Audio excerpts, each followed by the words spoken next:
Hello there, dear friends, and welcome once again to the Relaxed Fantasy Review. Today, we're wrapping up our class comparison series, where we've been talking about how the classes have changed, specifically from 2014 to 2024, between the two players' handbooks. I've already gone over the classes in detail as far as how they've been printed in the new book. If you're new to the game or you don't really care about the old rules, then this video isn't for you. Go check out a different video on my channel. But today we're talking about wizards. Wizards are debatably one of the strongest classes in D&D. The sheer amount of magic that they can wield up in battle, in social situations, in exploration, they can dominate all the pillars of play just with their spells alone. How have they changed? If you're playing a wizard in a long-term campaign, and instead of starting a brand new story, you guys are just switching from 2014 to 2024 rules, how is that going to affect your character? How are the mechanics going to shift? That's what this video is all about. We'll get into the details here in just a moment. Before we do, though, I'd like to let you know, Relaxed Fantasy Review has memberships. For just $1 a month, you can support me here on YouTube and get a couple benefits. First, you get a little badge next to your name in the comments, letting folks know you're a supporter. Also, you get early access to my videos. I upload videos Monday, Wednesday, and Friday, and I upload them a day early for members only. And finally, you get VIP access in my community Discord. Anyone can join Relaxed Fantasy Review's Discord. There's links in the video description and the channel description. But if you're a channel member, you get VIP access, jumping straight into a special chat room. You can talk directly to me there. I'll have a look at your campaign or character concepts, or we can chat about the channel, whatever you like. If any of that sounds interesting to you, you can click the join button. It's just down there next to the subscribe button. And if it doesn't, that's fine too. Just being here at all, watching the video, liking, subscribing to my channel. These are wonderful ways to support me that cost nothing at all. So thank you for watching my content here on YouTube. So wizards. Oh, the wizards. First of all, their baseline features are roughly the same. They still don't get any armor. They still get the same number of skill proficiencies. They still get the same saving throws. Their weapons used to be very limited. They used to get like 5 proficiencies, daggers and quarterstaffs and a couple others. That has now changed. They just get simple weapons, which is nicer because you don't have to write down every individual weapon. You can just say all simple weapons. And while I don't think you're going to see a whole lot of wizards carrying around a great club, they could if they wanted to now. And they can use a few more ranged weapons as well, and melee weapons. It's a minor buff that, you know, is probably not going to apply to most wizards, but the fact that it's there is still appreciated. Also, weird thing about their skills, did you know that wizards in 2014 couldn't take proficiency in the nature skill? Like, the 4 intelligence-based skills. I mean, investigation is an intelligence-based skill, but that's investigation. And then there's 4 skills that are based on knowledge, based on knowing things about different subject matters. Arcana, history, nature, and religion. I thought wizards could do all 4. I'm not sure how I missed that, but in 2014 they couldn't do nature. Weird. Now they can. Now it's been added to the list of skills they can choose. That's the only change. They still get to pick 2. But yeah, weird. And now that just feels like a hole that's been patched in the wizard lore. So yeah, that's nice. As far as spell casting goes, wizards are one of the most unique spellcasters because they have 2 layers of casting. They have their spell book, which has all the spells that they have, recorded in it. You start with 6, you get 2 every time you level up. That's just the wizard's way. It always has been, and as you find like scrolls and other spell books out in the world, you can copy spells into them. But then you have to prepare your spells on top of that.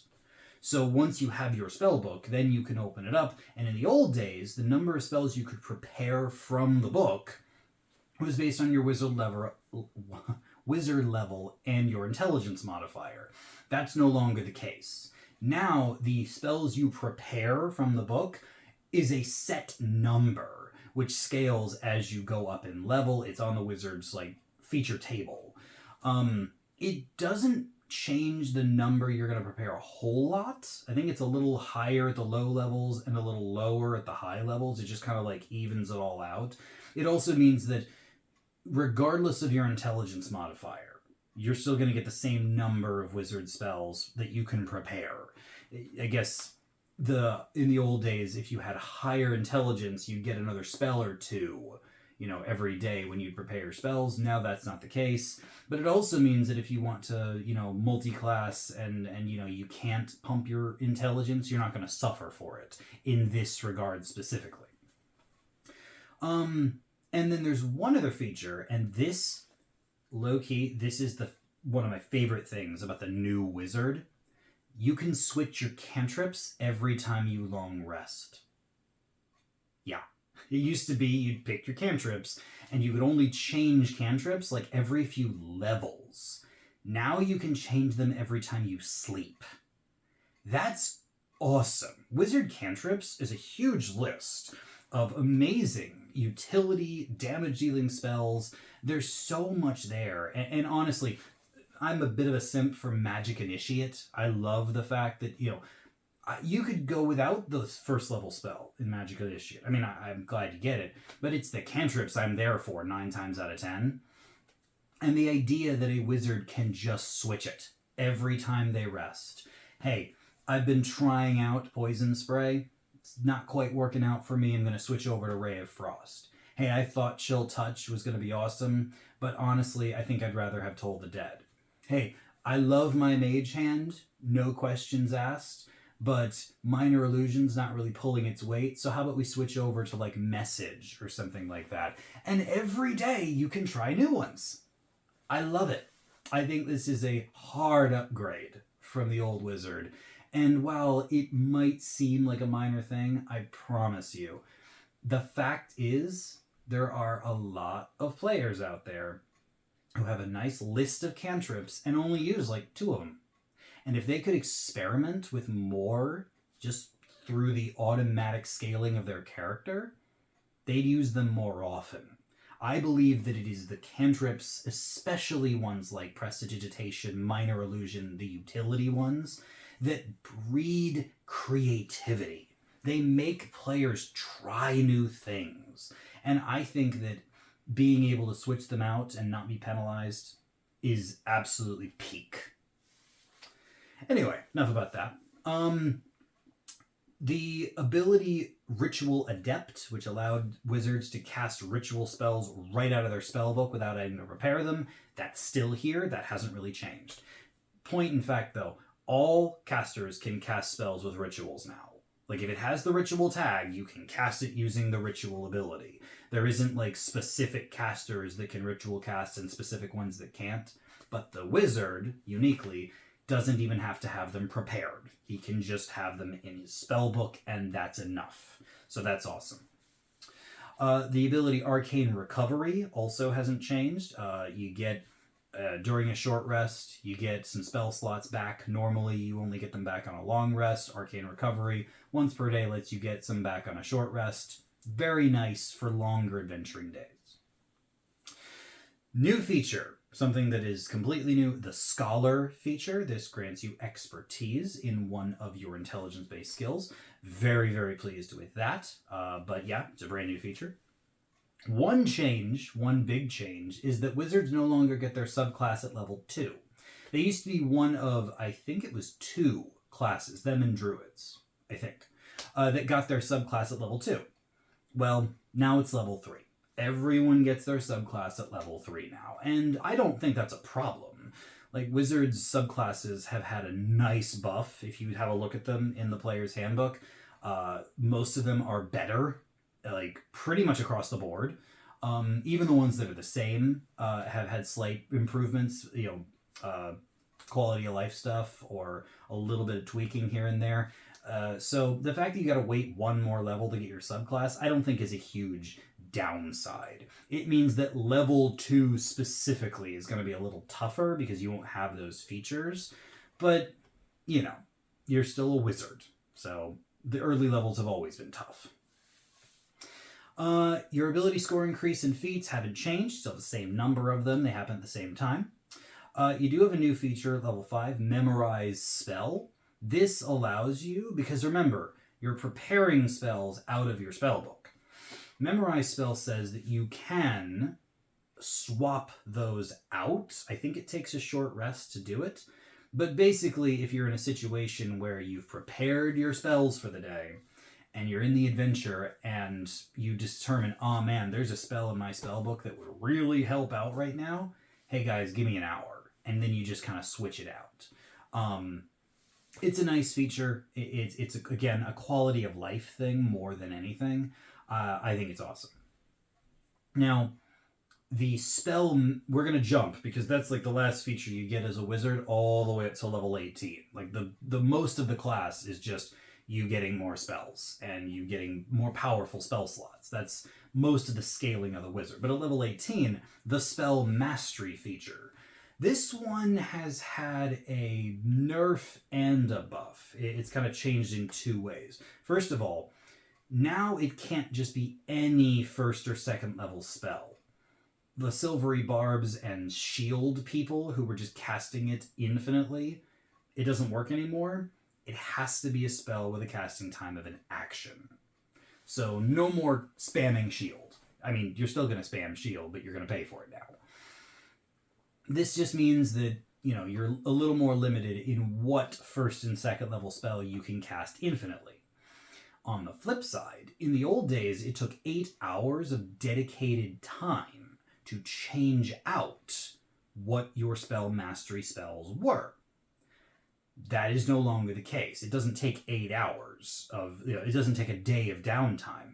You can just do it at the end of a long rest. So every day you can pick 2 spells that you know and cast them infinitely. This, I think, is actually a nice upgrade because, if you are on a long slog of an adventure that goes day after day or even week after week without any downtime to speak of, you might get stuck with spells that aren't particularly helpful. Now, every time you long rest, you can pick new ones. And I think that along with like the swapping of cantrips that I mentioned earlier, just makes the wizard way better at preparing on the go. Like, rather than having to take extra time in order to prepare, they're faster at preparing. And I think that's good. So when you combine that with the nerf to the action economy casting, I'd say this is kind of, a lateral change. Some might argue that not being able to spam shield or silvery barbs makes this, not as good, like it's a downgrade. I don't know. I think that the long rest thing is good. I think that that's actually a significant thing to talk about. So I'm gonna call it a wash. I'm gonna say that it's just a lateral shift. The epic boons you get at level 19 are new, but everyone gets those, so that's no big change. And then the signature spells, the one that lets you cast a couple third level spells for free every day, that hasn't changed either. You can still swap them out when you long rest, and they're still third level, and you get them, for free once per day each. So no big change there. Same capstone. Personally, I think spell mastery is a better capstone because that infinite spell, even a first level spell when cast infinitely, is significant, and second level spells too. Those are great. Like, no, you can't spam Misty Step anymore because it takes a bonus action, not an action. You can spam invisibility though, or hold person. I don't know. Anyway.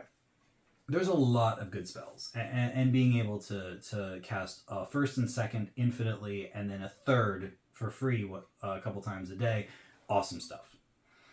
And yeah, that's it. That's the whole wizard right there. Biggest changes here, the prepared spells is now a set number. Your cantrips can be cycled. You get a few more weapons, an expertise point from Scholar, which I love. I love expertise. It's one of my favorite features. Subclasses move to level 3. You can switch out a spell with Memorize Spell easier. Spell Mastery has had a bit of a tweak to it. But all in all, the wizard's not that different.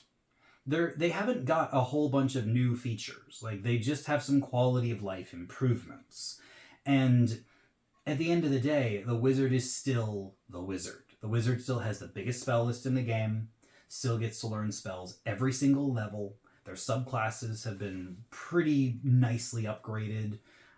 So yeah, there's nothing bad to say about them. And if you've played a wizard in the past, it's not going to feel very different. It's largely going to be the same experience, just with a few tweaks and changes to make your ability to prepare and adapt a little bit better.